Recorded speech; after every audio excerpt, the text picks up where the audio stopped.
जंगल के सभी पक्षियों ने अपने अपने घरों के बाहर एक फलदार पेड़ लगाए हुए थे। कबूतर बहुत मेहनती था। उसने अपने घर के बाहर अंगूरों की बेलें लगाई हुई थी और मिट्ठू तोते ने अपने घर के बाहर एक अमरूद का पेड़ लगाया हुआ था। वहीं चिड़िया का एक बहुत बड़ा आम का पेड़ था जहाँ मीठे मीठे आम लगे हुए थे। उसी जंगल में एक गोरी कौवी और कालू कौवा भी रहते थे जो बहुत आलसी थे। उन्होंने भी अपने घर के बाहर एक सेब का पेड़ लगाया हुआ था, मगर वो कौवे अपने पेड़ की रक्षा नहीं करते थे। गोरी कौवी अपने पति से कहती है, कालू जी, अब कोई पक्षी भी हमें भोजन नहीं देता क्योंकि हम आलसी हैं। तुम जाओ दूसरे जंगल और मेरे मामा जी से कुछ पैसे उधार ले आओ। गौरी, मुझे थोड़ी सी खिचड़ी बनाकर दे दो। अगर मुझे भूख लगी तो मैं रास्ते में खा लूँगा। मुझे पता है कालू कि तुम भूखे पेट कहाँ उड़ने वाले हो, इसलिए मैंने खिचड़ी बनाकर इस डिब्बे में रख दी है। फिर कालू कौवा दूसरे जंगल के लिए उड़ जाता है। वो रास्ते में जाता हुआ बोलता है, मुझे तो अभी से भूख लग रही है, पहले थोड़ी खिचड़ी खा लेता हूँ, फिर जाऊँगा दूसरे जंगल। कालू कौवा खिचड़ी खाने के लिए एक बड़े पेड़ के नीचे बैठता है। वो जैसे ही खिचड़ी खाने लगता है तो वहाँ एक बूढ़ी चिड़िया आ जाती है। कौवे बेटा, मैं वो सामने सूखे पेड़ के तने में रहती हूँ। मैं कल से भूखी हूँ, मुझे कुछ खाने को दो। कौवा था तो बहुत लालची, मगर उसके पास बहुत सारी खिचड़ी थी, इसलिए वो आधी खिचड़ी बूढ़ी चिड़िया को दे देता है। लो माँ जी, ये खिचड़ी खा लो, मेरे पास बहुत है, आधी मैं खा लेता हूँ और आधी आप खा लो। बूढ़ी चिड़िया कौवे से खिचड़ी लेकर खा लेती है। तुम बहुत अच्छे कौवे हो, मैं तुमसे बहुत खुश हुई हूँ। मैं तुम्हारी एक इच्छा पूरी कर सकती हूँ। बताओ बेटा, क्या मांगना चाहते हो तुम? ये सुनकर कालू कौवा बहुत खुश हो जाता है। सच? क्या सच माँ जी? हाँ बेटा, मांगो, तुम क्या मांगना चाहते हो? माँ जी, मैं चाहता हूँ कि हमारे घर के बाहर जो सेब का पेड़ है उस पर मीठे मीठे सेब लग जाएं। ठीक है बेटा, जो तुमने मांगा है वो तुम्हें मिलेगा। तुम्हारे घर लौटने से पहले उस पेड़ पर सेब लग चुके होंगे। फिर कालू कौवा खुशी खुशी घर वापस लौट जाता है। दूर से ही कालू कौवा अपना सूखा हुआ पेड़ हरा भरा देखकर बहुत खुश हो जाता है। गौरी, गौरी कहाँ हो? बाहर आओ। फिर गोरी कौवी भी अपने घर से बाहर आ जाती है। हाय, मैं मर गई कालू जी, ये हमारा पेड़ कैसे हरा भरा हो गया और इस पर मीठे मीठे सेब भी लग गए हैं। फिर कालू कौवा सारी बात गोरी कौवी को बताता है। गौरी, मैंने उस बूढ़ी चिड़िया को आधी खिचड़ी दी और उसने मेरी इच्छा पूरी कर दी। गौरी, अब तुम खुश हो ना? हमारे भोजन की चिंता खत्म हुई। हाँ कालू जी, अब हम मीठे मीठे सेब खाएंगे। रात को गोरी कौवी अपने घोंसले में लेटी हुई थी। वो कालू कौवे से कहती है, पति जी, एक बात कहूँ? कहो कहो गौरी, क्या बात है? कालू जी, ये घर बहुत पुराना है। क्या हो अगर वो बूढ़ी चिड़िया हमें एक नया घर दे दे? इसके लिए मुझे कल फिर से खिचड़ी लेकर जाना होगा। कालू जी, मैं भी आपके साथ जाऊंगी। अगले दिन वो ऐसा ही करते हैं। कालू की पत्नी खिचड़ी बनाती है और वो दोनों उसी बड़े पेड़ के नीचे चले जाते हैं। फिर कालू कौवा आवाज लगाता है, बूढ़ी माँ जी आए और खिचड़ी खा लें। कालू जी, क्या आएगी वो बूढ़ी माँ जी? वो सामने सूखे पेड़ के तने में रहती है वो माँ जी, वो मेरी बात सुनकर जरूर आएगी। फिर वो बूढ़ी चिड़िया कालू की आवाज सुनकर बाहर आती है। कौवे बेटा, मुझे तो आज भूख नहीं है। माँ जी, आप खाकर तो देखें, मैंने आज देसी घी वाली खिचड़ी बनाई है। फिर कौवे के कहने पर वो बूढ़ी चिड़िया खिचड़ी खा लेती है। बोल बूढ़ी माँ जी, अब बोल भी। गोरी कौवी मन ही मन में ऐसा कहती है, कहो, मैं खिचड़ी के बदले में हर पक्षी की एक इच्छा पूरी करती हूँ। मांगो, तुम क्या मांगना चाहते हो? माँ जी, हमारे लिए एक सुंदर सा घर बना दे, ऐसा घर जिसे देखकर जंगल के सभी पक्षी हैरान हो जाएं और मेरे मायके वाले देखकर बहुत खुश हो जाएं। गोरी कौवी ऐसे ही एक सांस में सब कुछ कह देती है। आप दोनों घर लौट जाओ, आपके घर पहुँचने से पहले आपका घर तैयार हो चुका होगा। फिर वो कौवे खुशी खुशी अपने घर की ओर लौट जाते हैं। वहाँ जाकर कौवा और कौवी बहुत खुश होते हैं क्योंकि वहाँ एक बहुत ही बड़ा और खूबसूरत घर बन चुका था। रानू चिड़िया, मिठू तोता और कबूतर कौवों का घर देखने के लिए वहाँ आते हैं। गोरी बहन, ये आपने कैसे नया घर बना लिया? क्यों छोटी चिड़िया, हमारा नया घर नहीं हो सकता? हमने आज ही दूसरे जंगल के लकड़हारे से ये घर बनवाया है। गौरी, अगर तुम्हारे पास इतने ही पैसे थे तो पहले मेरा उधार तो चुका देते। ओए गंदे मोटी चोंच वाले तोते, चल भाग यहाँ से। हम पहले वाले आवारा और आलसी कौवे नहीं रहे, अब हम अमीर कौवे बन गए हैं। लौटा देंगे तेरे पैसे। और गंदी आंखों वाले कबूतर, आंखें बंद ही रखना, कहीं नजर न लगा देना मेरे घर को। गोरी कौवी की बातें सुनकर वो शर्मिंदा होकर वहाँ से चले जाते हैं। गोरी कौवी तो अपने नए घर में बहुत खुश थी। कालू जी, मेरी माँ तो ये घर देखकर बहुत खुश हो जाएगी। मत भूलो गौरी, ये सब मेरी वजह से हुआ है। तुम तो मेरे सुंदर कालू जी हो। अब मेरी एक और बात मानोगे? बताओ बताओ पत्नी जी, अब क्या बात है? कालू जी, हम फिर से उस बूढ़ी चिड़िया के पास जाएंगे और मैं अपने लिए इस बार गहने मांगूंगी। ये सुनकर कालू कौवा चुप रहता है। अगले दिन गोरी कौवी कालू कौवे को सुबह सुबह ही उठा देती है। कालू जी, मेरे सुंदर पति जी, मैंने खिचड़ी बना ली है, चलो उठो मेरे साथ चलो। खिचड़ी लेकर वो दोनों कौवे फिर से उड़ते हैं। वो उसी जगह पर जाते हैं। माँ जी जल्दी से आ जाएं, आज मैंने आपके लिए बहुत बढ़िया खिचड़ी बनाई है।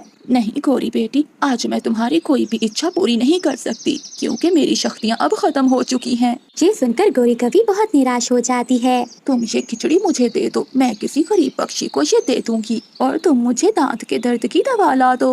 ये कहकर वो बूढ़ी चिड़िया वहाँ से चली जाती है। बुढ़िया कहीं की, चलो कालू घर चले, अब हमें इस बुढ़िया से भला क्या लेना देना। फिर वो कौवे बहुत गुस्से में घर चले जाते हैं, मगर जब वो घर वापस आते हैं तो उनका पेड़ सूख चुका था और उनका घर भी टूट चुका था। कौवा और कवि वहाँ बैठकर रोने लग जाते हैं। कालू कालू बहुत बुरा हुआ, सब चला गया, जो आया था वो भी चला गया। फिर वो बूढ़ी फाख्ता वहाँ आ जाती है। तुम जैसे लालची पक्षियों का यही अंजाम होता है। ये कहते हुए वो बूढ़ी चिड़िया वहाँ से गायब हो जाती है।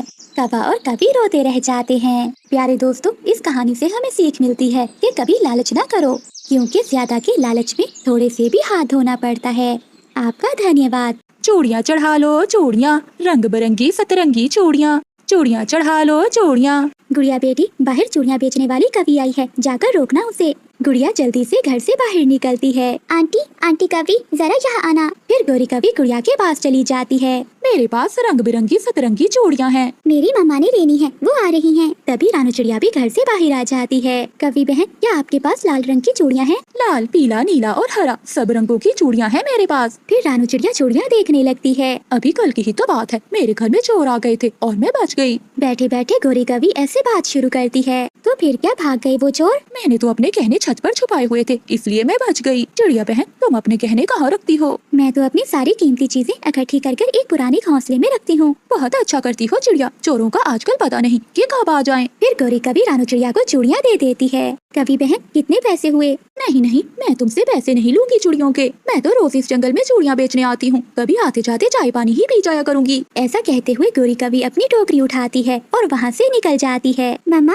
ये कवि आंटी तो बहुत अच्छी थी, उन्होंने आपसे चूड़ियों के पैसे भी नहीं लिए। कालू कालू उठ जाओ, सोकर थके नहीं हो अभी तक? सारी रात जाकर काम करना होता है मुझे। आज क्या करना है और कहाँ जाना है, मैं सारी जानकारी ले आई हूँ। गौरी, कहाँ कहाँ जाना है आज? एक चिड़िया रहती है पहाड़ों वाले जंगल में, आज उसके घर जाना है। उसने अपने सारे कीमती गहने एक पुराने घोंसले में छुपा कर रखे हुए हैं। गौरी, तुम चिंता ना करो, मैं अपना काम अच्छे से करता हूँ। रात हो जाती है। रानू चिड़िया अपने घोंसले में लेटी हुई थी और गुड़िया खिड़की के पास बैठी हुई थी। गुड़िया बेटी, दरवाजे की कुंडी लगा दी है ना? जी मम्मा, मैंने दरवाजे की कुंडी अच्छे से लगा दी है। गुड़िया बेटी, खिड़की भी बंद कर दो। मम्मा, खिड़की से बाहर की ठंडी हवा आ रही है, मैं सोने से पहले खिड़की बंद कर दूंगी। फिर मम्मा चिड़िया सो जाती है। आधी रात हो जाती है। गुड़िया को बहुत नींद आ रही थी, इसलिए वो भी जाकर अपने घोंसले में सो जाती है और खिड़की बंद करना भूल जाती है। कालू कौवा भी अपने काम पर जाने की तैयारी कर रहा था। फिर कालू कौवा रात के अंधेरे में निकल जाता है। कालू कौवे को पता था कि आज उसे कहाँ जाना है, इसलिए वो चिड़िया के घर के पास जाता है और वो रानू चिड़िया के घर के पास जाकर बैठ जाता है। थोड़ी देर बाद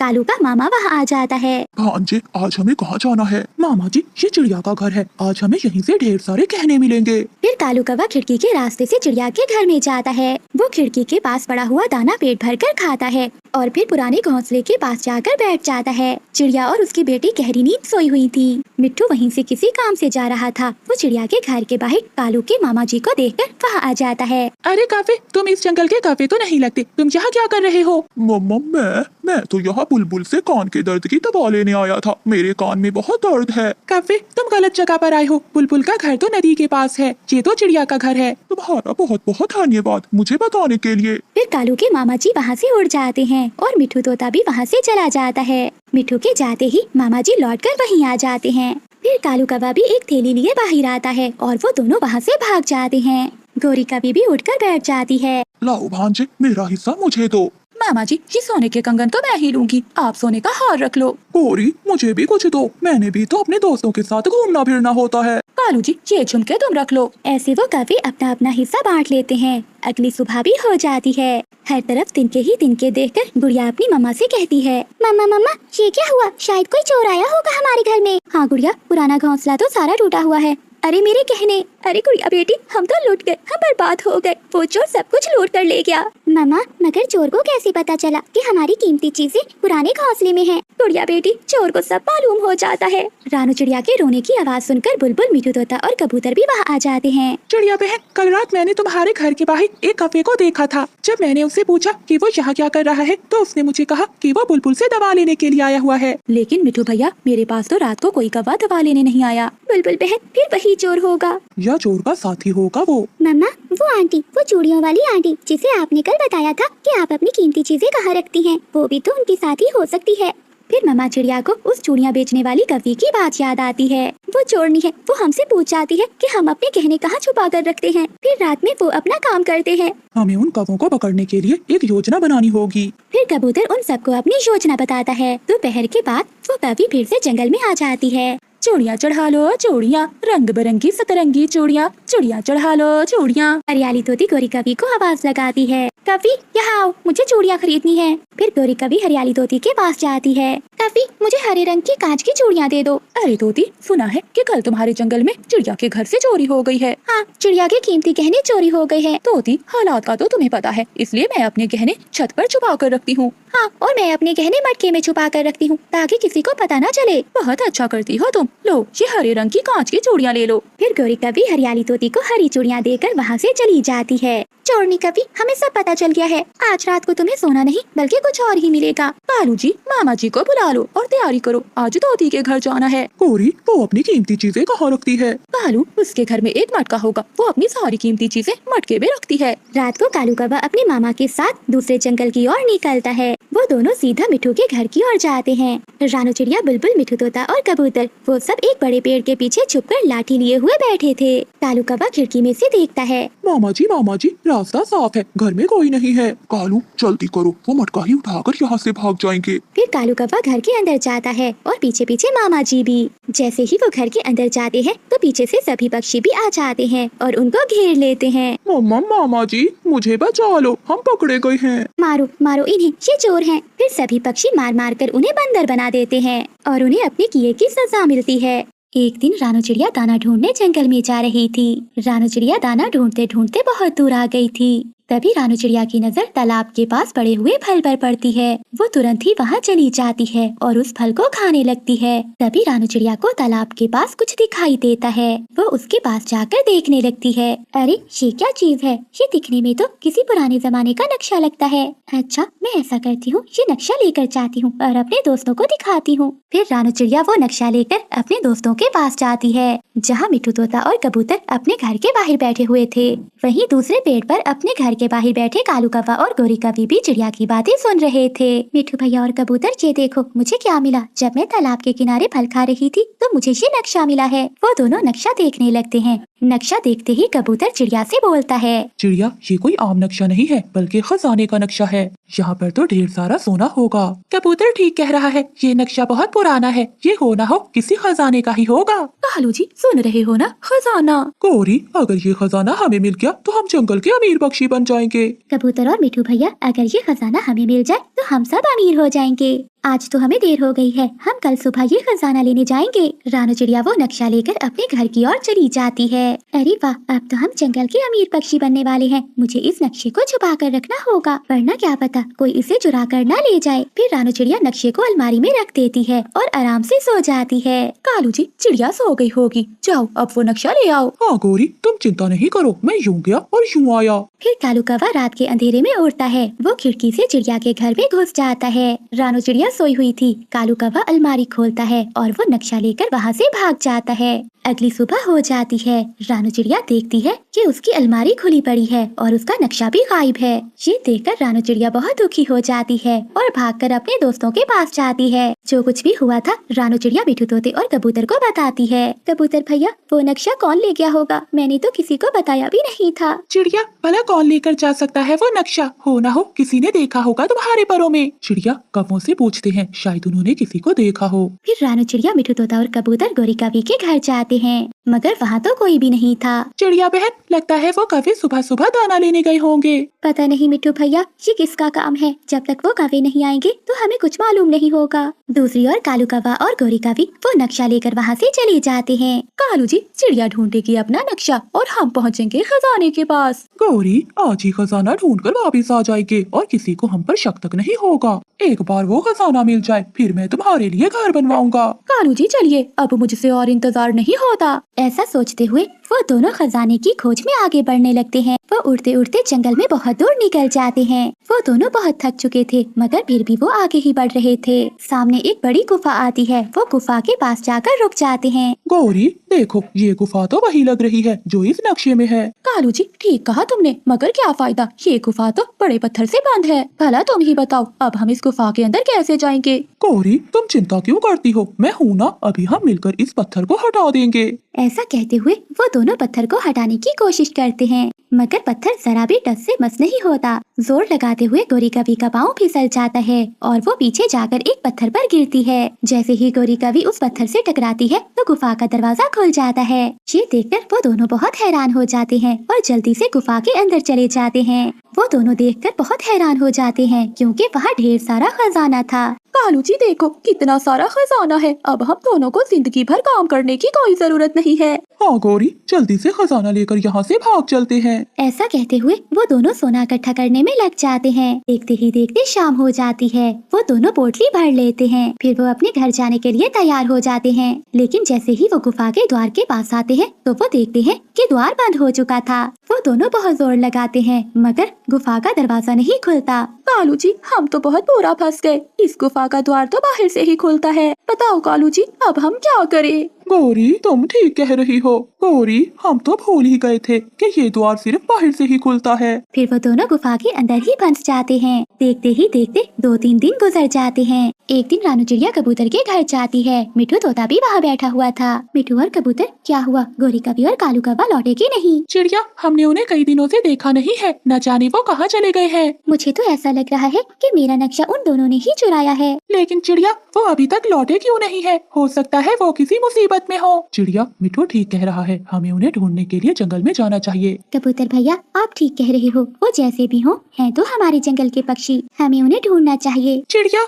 मगर हम उन्हें कैसे ढूंढेंगे? हमारे पास तो नक्शा भी नहीं है। मिठू, जब चिड़िया नक्शा लेकर आई थी तो वो मैंने देख लिया था। मुझे उस जगह का पता है। चलो हम सब मिलकर उन्हें वापस लेकर आते हैं। चिड़िया, अगर उन्होंने सच में नक्शा चुराया होगा तो हम उन्हें मारेंगे। ऐसा कहते हुए वो तीनों कालू कौवा और गोरी कवि को ढूंढने के लिए निकल जाते हैं। उड़ते उड़ते वो जंगल से दूर निकल आते हैं। थोड़ी देर तक वो गुफा के पास पहुंच जाते हैं। चिड़िया बहन, गुफा तो यही है, मगर इसका द्वार तो बंद है। गुफा के अंदर गोरी कवि और कालू कवि की हालत बहुत खराब हो चुकी थी। कालू जी, बाहर किसी पक्षियों की आवाजें हैं। बचाओ, कोई हमें बचाओ, हम गुफा के अंदर हैं। अरे, गुफा के अंदर से तो आवाजें आ रही हैं। लगता है गोरी और कालू अंदर हैं। मगर अब हम अंदर कैसे जाएंगे? तभी रानू चिड़िया की नजर सामने एक पत्थर पर पड़ती है, जिससे उस गुफा का दरवाजा खुलता है। अरे, ये पत्थर तो सबसे अलग लग रहा है। हो ना हो इसमें कोई राज छुपा होगा। ऐसा कहते हुए रानू चिड़िया पत्थर को धक्का देती है। जैसे ही रानू चिड़िया पत्थर को धक्का देती है तो गुफा का द्वार खुल जाता है। जैसे ही गुफा का द्वार खुलता है तो गोरी और कालू की जान में जान आती है। वो दोनों जल्दी से गुफा के बाहर आ जाते हैं। उन दोनों के बाहर आते ही गुफा का द्वार फिर से बंद हो जाता है। फिर सभी पक्षी खजाने को वहीं पर छोड़ने का फैसला करते हैं। चिड़िया,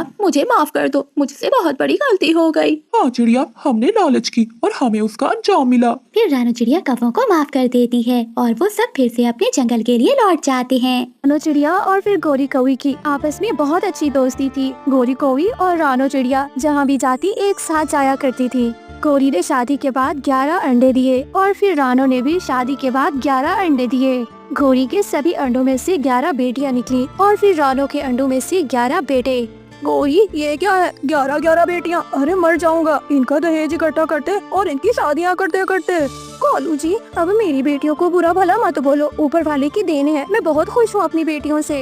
अरे तू खुश है, मैं तो नहीं। मन तो करता है उठाकर बाहर फेंक दूं। खबरदार, अगर तुमने मेरी बेटियों को हाथ भी लगाया मैं तुम्हारे हाथ तोड़ दूंगी। गोरी, अपनी हद में रहो। बेटियां कर पैदा हो गई तो मेरा अदब करना ही भूल गई। रानो, माशाल्लाह से 11 बेटे हुए हैं हमारे। हाँ पति जी, 11 बेटे, मैं तो बहुत खुश हूँ। अगर इनमें एक दो बहन हो जाती तो ज्यादा अच्छा होता। रानो, ऊपर वाले की रजा में खुश होना सीखो। और हाँ, 11 बेटे हैं। अरे हमारा बाजू बनेंगे हमारे बेटे। बेटे तो आपका बाजू बनेंगे ना। जब मुझे बेटी मिलेगी मैं तब ज्यादा खुश होगी, क्योंकि बेटी मेरा सहारा बनेगी। रानो और रानो के पति में बहुत प्यार था। वो अपने बच्चों को जैसे देख देख कर जी रहे थे। रात हो जाती है। रात के समय सभी सो जाते हैं। कोलू, मेरे बच्चे भूखे हैं, कुछ लाओ, मैं बच्चों को खिलाऊं। अगर यही बेटे पैदा होते, अभी से इनको चोरी करने की ट्रेनिंग दे चुका होता मैं। अब देखो, बेटियों को क्या मैं चोर बनाऊंगा। वैसे ऊपर वाला ठीक फैसले करता है। बेटे होते तो चोर बनते, सभी पक्षियों को तंग करते। इससे अच्छा है मेरी बेटियां ही हैं। गोरी, तमीज से बात करो। अगली बार जब अंडे होंगे तो सिर्फ बेटे ही निकलेंगे वहाँ से। तभी 11 के 11 बच्चे रोना शुरू कर देते हैं। मम्मा, मम्मा खाना दो, मम्मा मुझे भी दो, मम्मा भूख लगी है। मेरे सुंदर बच्चों, तुम्हारे पापा नहीं कोई जालिम इंसान है। मेरे सुंदर बच्चों, ये तुम्हारे पापा नहीं बल्कि कोई जालिम पक्षी है, जो बच्चों को रोता देखकर सोने की तैयारी कर रहा है। कालू चुप करके घोंसले में लेट जाता है और फिर बच्चे थे कि चुप करने का नाम ही नहीं ले रहे थे।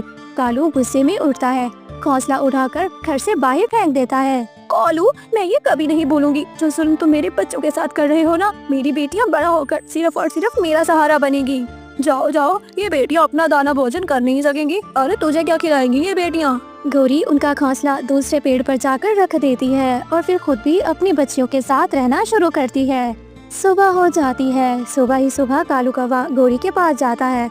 चलो चलो घर चलो, बहुत कर लिया। ये बेटियां अब बड़ी हो गई है, अपना दाना भोजन खुद करेंगी और फिर खुद ही घोंसला बनाएंगी। चलो तुम मेरे साथ। कालू, मैं अपनी 11 बेटियां ऐसे अकेले छोड़कर नहीं जाऊंगी, मैं पहले बता दिया हूँ। चलती हो या दो लगाओ तुम्हारे कान के नीचे, चलो मेरे साथ। कालू गौरी को अपने साथ ले जाता है। गौरी भी कुछ ही दिनों में 4 अंडे दे देती है। कालू, मैं तो बहुत खुश हूँ और 4 अंडे होंगे। हाँ, अब ये बकवास न करना कि चारों में से बेटियां निकलेगी। अरे मेरा बेटा ही निकलेगा। गौरी बहुत उदास रहने लगी थी, क्योंकि वो जानती थी अगर बेटी हो गई तो उसके घर में जगह नहीं, और बेटा हो गया तभी वो उसकी खुशकिस्मती होगी। आखिर वो दिन आ जाता है। अंडे फूटते हैं, उनमें से कालू के 4 बेटे निकल आते हैं। अरे वाह वाह गौरी, 4 बेटे। अरे मैं पूरे जंगल में बता कर आता हूँ। कालू कौवा जंगल में निकल जाता है। वो मिठू तोते के पास जाता है। यार तोते, मेरे 4 बेटे आए हैं आज अंडों से बाहर। वैसे कालू, बुरा मत मनाना, पहले वाली 11 बेटियां संभाली नहीं जाती और ये 4 बेटे, इनको कैसे संभालोगे? जाओ जाओ गंदी मोटी चोंच वाले, तो मुझे बातें सुनाएगा। ये मेरे बेटे हैं, इनको मैं अपने वाला काम धंधा सिखाऊंगा। जाओ जाओ चोर कहीं के, चोर के बच्चे चोर ही बनेंगे, कौन सा डॉक्टर बनेंगे। ये बोलकर मिठू तोता वहाँ से चला जाता है। ऐसे ही समय बीत गया। कालू के 4 बेटे अब बड़े हो गए थे। उन बेटों की दोस्ती उल्लू के साथ थी। उल्लू बहुत ज्यादा ही लॉफर थे। यार जग्गू, देखो हमारे पास कोई बड़ा नहीं है जो चोरी करके हमें खिलाए और हमारा खर्चा पूरा करे। हाँ यार, मुझे तो बीड़ी पीने का बड़ा दिल करता है, मगर क्या करूँ, मेरे पापा चोरी तो करते हैं मगर पापा खुद ही रखते हैं अपने पास। अरे यार, मेरे पास एक उपाय है। तुम्हारे पापा तो बड़े चोर हैं। ऐसा करो, अपने पापा हमारे पास लेकर आओ, हम तुम्हारे पापा से चोरियां करवाएंगे और मजे मजे से अयाशी करेंगे। कालू के 4 बेटे कालू के पास जाते हैं। पापा पापा, हमारे दोस्त के घर में पार्टी है, वो बोल रहे हैं तुम्हारे पापा सभी कौवों में से हीरो हैं, अपने पापा को ले आओ।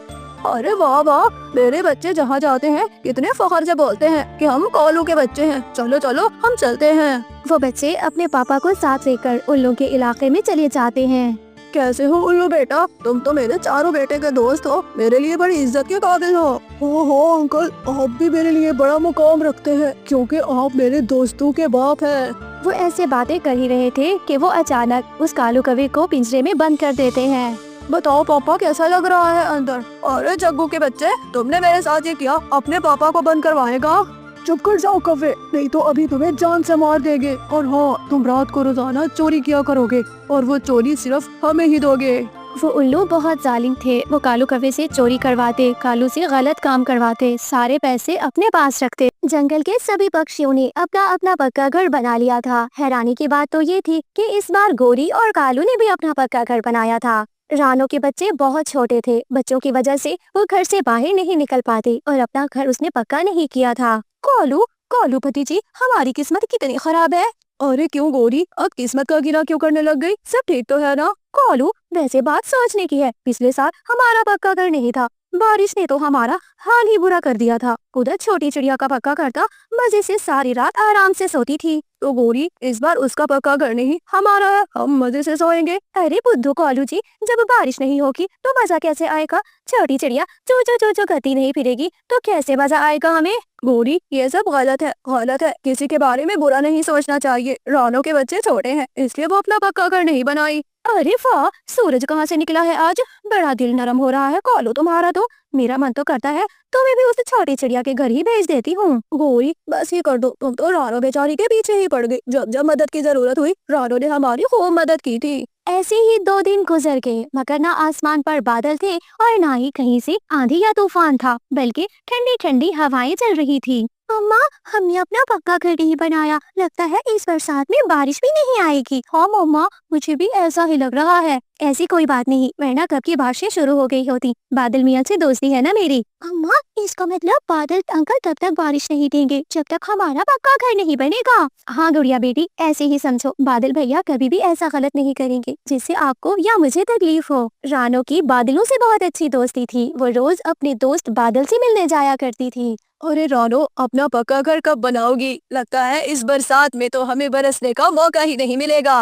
अरे नहीं बादल भैया, मैं अपना घर जल्दी बना लूंगी, आप चिंता मत करिए। अभी बच्चे छोटे हैं ना, उनका दाना लाना पड़ता है, और शिकारी पक्षी भी तो बहुत है, उनसे भी बच्चों को बचाना पड़ता है। भाई मानना पड़ेगा, रानो एक अच्छी माँ, अच्छी दोस्त, अच्छा पक्षी, सब कुछ है। वो बादल भी रानो का बहुत ख्याल करते थे और फिर रानो की हर बात मानते। कोलू, मुझे चैन नहीं आ रहा, कब से पक्का घर में रह रहे हैं, बारिश की एक बूंद तक नहीं टपकी। अभी जाती हूँ उसे पार्टी चौच वाले तोते से पूछ कर आती हूँ, मौसम वाला पक्षी आएगा तो कब आएगा।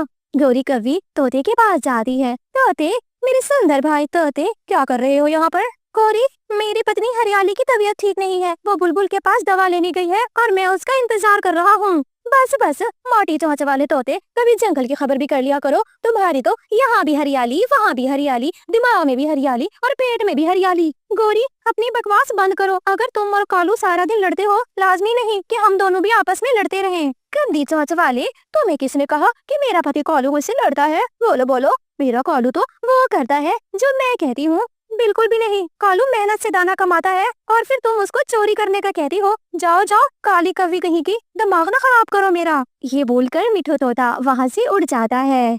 इसका मतलब मुझे छोटी चिड़िया का पता खुद ही करना पड़ेगा। कोई भी पक्षी मेरी मदद नहीं करेगा। बरसात के मौसम में बारिश ना आए तो पक्का घर मेरा तो तोड़ने का मन ही कर रहा है। गुस्से में गोरी अपने घर जाती है। कालू, अब मैं इस पक्के घर को तोड़ दूंगी। गोरी, दिमाग खराब हो गया है क्या तुम्हारा? पक्के घर को तोड़ोगी तो कहाँ रहोगी तुम? मैं भी उस छोटी चिड़िया की तरह आसमान तले रहूंगी, ठंडी ठंडी हवाएं लूंगी। अब इस बंद घर में मेरा दम घुटने लगा है। वो बारिश तो आई ही नहीं। गोरी, ना बारिश तुम्हें बताकर आएगी और ना तुमसे पूछ कर आएगी। मेरी बात सुनो, चुप करके बैठी रहो। मगर गौरी कवि को आराम नहीं आ रहा था। रानो चिड़िया अपने दोस्त बादल के पास जाती है। बादल भैया, कैसे हो आप? माफ कीजिएगा, कल मैं आपसे मिलने नहीं आ पाई। अरे अरे, कोई बात नहीं, बस वो तुमसे ये कहना था कि हम बादलों के जो सरदार हैं वो बरसना चाह रहे हैं। आज के दिन में क्या पक्का घर बना पाओगी अपना? हाँ हाँ, मेरे घर भी लकड़ियाँ जमा है, बस उन लकड़ियों से घर बनाना बाकी है। मैं शाम तक बना लूंगी, तुम लोग रात में बरस जाना। चलो ठीक है, मैं बादलों को आदेश दे देता हूँ कि तैयारी पकड़ ले,